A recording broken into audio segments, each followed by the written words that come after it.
Hello everyone, Kevvl here once again, bringing you Kirby trying to imitate Sisyphus. He's got to roll that Maxim tomato all the way back up again. Exactly 2 Greek majors got that one, and maybe 1 English major. We're on level 5, Yogurt Yard. And I only expected 2 bullets to go by, but I guess Kirby can dodge those, so he's good to go. Haven't been uploading videos lately on account of very, very bad working schedule, which has left me, coming home way too late for me to care.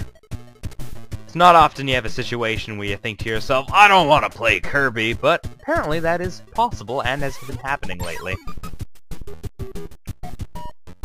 Bit of a falling segment where Kirby can use his tremendous girth to destroy everything. Makes me curious on how the heck Kirby is able to... Like, when he eats something, where does he put that? I've imagined that he simply compresses everything he absorbs into a tiny little space. So Kirby's mass and density would increase tremendously over time. Presumably to limitless proportions such that eventually Kirby would cause the next Big Bang, but that's just my theory.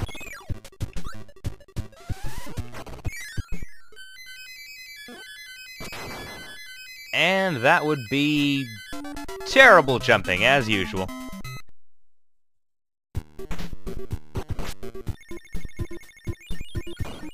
Do have a crane game down here, and I can't pass one of these up. Not too bad, got myself 2 up. And level 2, which is actually part of a mountain. Most of this level is all mountainy and underground kind of things. Plus, it's got some pretty fancy upbeat music, and I'm definitely taking that sword, thank you. Kirby being pretty much invincible when he's underwater with a sword, one of the few weapons he can actually use.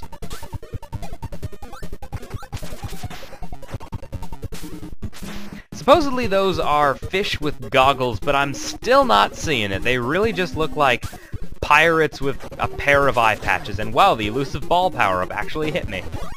Much more dangerous when an enemy's using it, I guess. Oh! Those things explode. And those things explode. Everything explodes! Let's get the heck out of that room. As quickly as possible. I have no idea what the, I want to say the terrain in this area is. You see it a couple times. It looks like some weird kind of wood pulp. I don't get it, and I don't think I want to get it.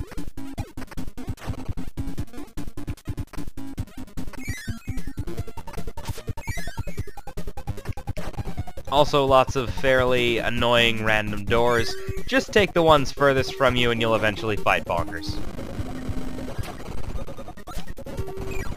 Bonkers being one of the easiest bosses because most bosses, they have 1 attack phase that they'll give you a star from. Bonkers has 2 each, so you can kill him a lot quicker than most bosses. And plus he gives you the hammer power-up, which is supposedly very strong, but actually I find it very slow and kind of like a downgraded sword even. But it is useful for those little stakes we see occasionally.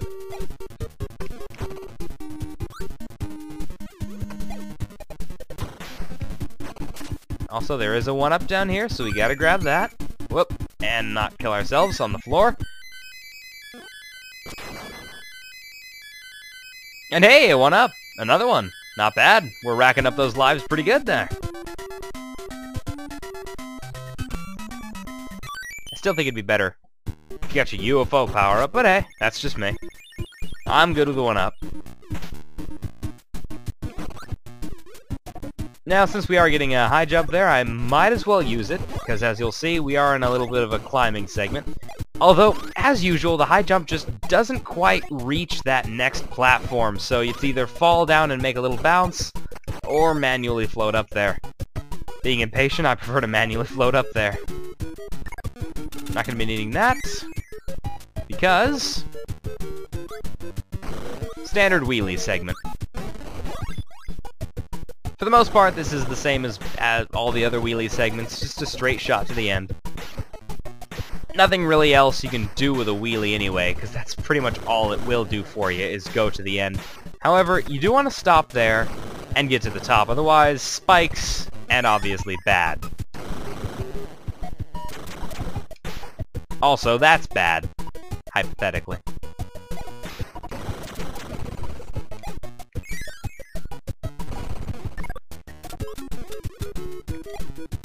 Gonna need the stone here for fairly obvious reasons.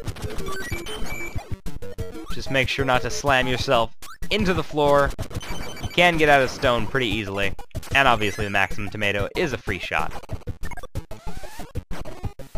As it turns out, the stone does a boatload of damage, so while it's not very easy to use, it's a pretty powerful weapon if you manage to get it on a mini-boss like, well, Mr. TikTok's the most obvious example, because you're almost always given a stone before him. But it destroys things like, say, Krakko, as I found. Wow! Hitbox detection, go! Oh, thank you, spikes. But as I was told recently by a friend of mine, it does destroy Krakko in just a few hits, so it's pretty good. Right, so the little area we unlocked before with level 2 was a museum, and it just gives you your stone and your tornado. Nothing fancy. Nothing we need in there. And also, I think we just unlocked the egg-catching game, which I do love. This one hasn't had too much screen time, so let's keep it up.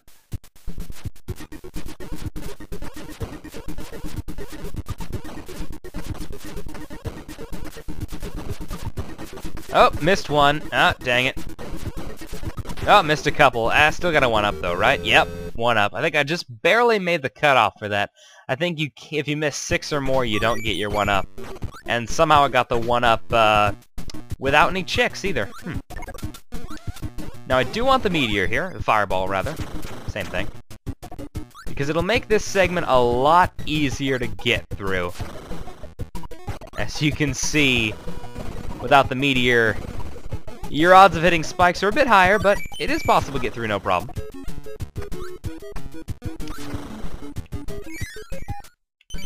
And now we get to fight the Meta Knights. And quite stylishly, I'd say. They can survive quite a few hits, so you gotta really slam through them for a while before they'll die, even twice. And this time they seem to be only axes. I don't know where the other folks are. Yeah, Meta Knight is running out of troops, so he's just using the pawns, the easy ones that can't really do anything. Horrible business model, if you ask me. I mean, oh, there's a different one. He must be the general, the only one of his kind. But just throwing all of your soldiers at the enemy in little rooms where he can either destroy them or eat them is not the best way to win a war. And same with powering them up with hyper lollipops, but that's a different story. Another ball. They seem to be getting a bit more common. Let's get all the useless power-ups near the end of the game. That way people don't have to worry about those. And whoa, hello there. Those waterfalls look like they might hold a secret, but they do not. However, that one's pretty obvious right here. That's very clearly a door. It's kind of silly. On my first run-through of this, I went through the secret door, as before, and then I completely missed this little this little cove here. I completely did not see this. I just kind of skipped it, and went through the level 2 or 3 times before realizing, oh, there's a cove for me to go into. How silly. And falling segment, which, when Kirby's falling, everything below him gets destroyed, as before.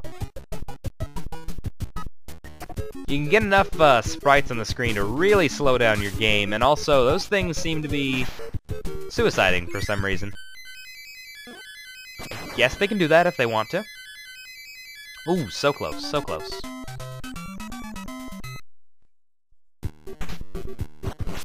Okay, the arena in there just has Bonkers, and don't need to fight him. So let's just move on to level 5. I'll be skipping the power-up he has anyway, because I'd rather have either a sword or a cutter for that. And even beyond that, I do need to... You can't drop through that, I guess. Do need to go over here, because there's a cannon. Get your high jump, because Kirby lacks an ability to actually destroy blocks above him. Drop that over there. And then quickly move into the cannon. Not too hard. Although for some reason the cannon actually looks like it's next to the fuse, but it still works. And no, you don't have any choice about that button. It will automatically press for you.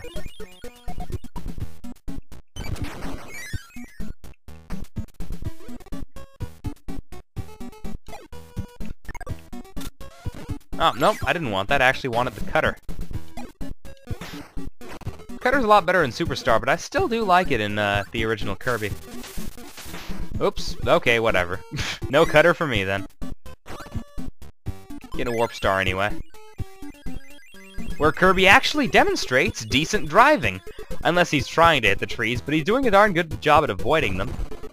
Until he crashes eventually on the floor. Aha! I know it's coming here. And I think fire will be a better idea for it. We're fighting a kitty cat. Oops.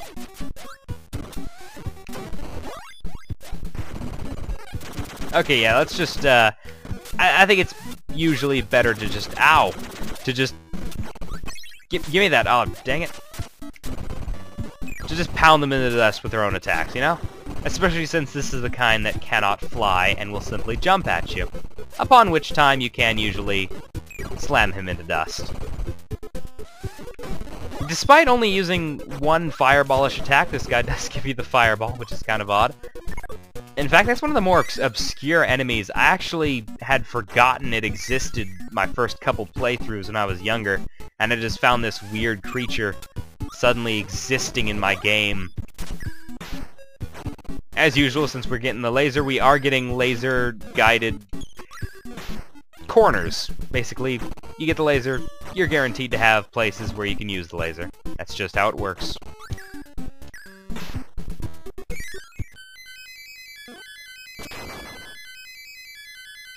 Hey, another one up! Not bad, not bad at all.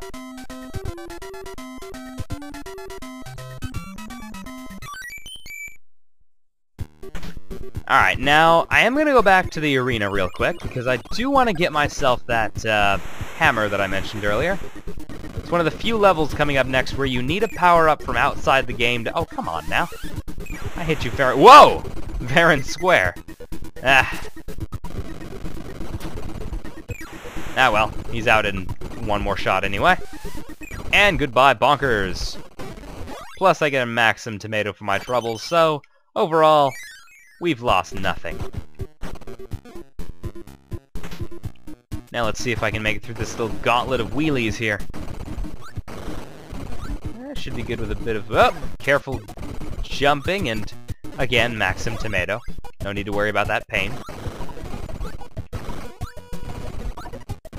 There we go, that's what I'm talking about. Just jump it. Whoa!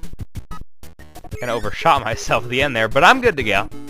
Now, you're technically supposed to have the wheelie for this section here as you dodge the stones and outrun that, but you don't actually need it, quite obviously. You can just run that and you'll be good to go. And more running.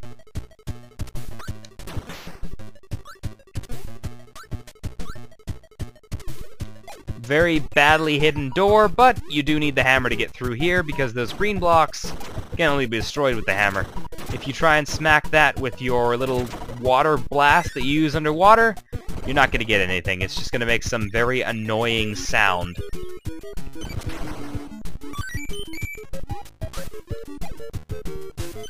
Maxim tomato that I totally don't need.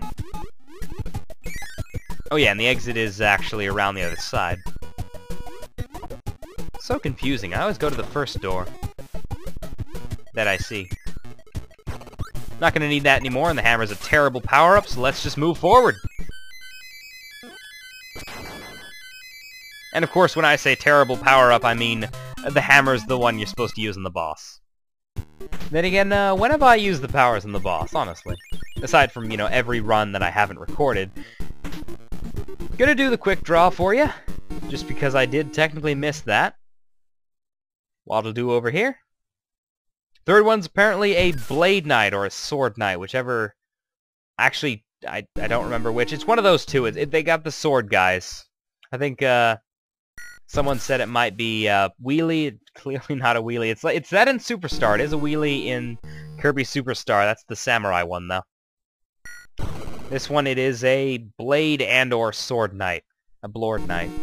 A Suede Knight. Holy crud, 9 seconds, or 9 milliseconds even, not bad. That's one of my better scores. Of course, if I had only gotten it for King DDD, I would have been good to go, but 1 up is still good enough. Yep. Right then, boss time! We're underground and we are fighting the Heavy Mole, which technically isn't either of those things, because it flies using only 2 propellers that aren't moving very quickly, so it's not that heavy, and it doesn't look anything like a mole, but it does dig through the star dirt, whatever this stuff is. I don't know, but then again, maybe it's... maybe this is the Dreamland, literally. It spits out these little things. The eyes closed ones will put you to sleep. The other ones will give you a hammer power-up. Hammer is usually the weapon you want to use on this guy. Hammer does a boatload of damage despite its speed, so it'll pretty much kill him really darn quick. Especially compared to a weapon that's a bit safer to use, like, say, laser, or... Laser, yeah. Laser's pretty much it. Oh, come on, I missed that.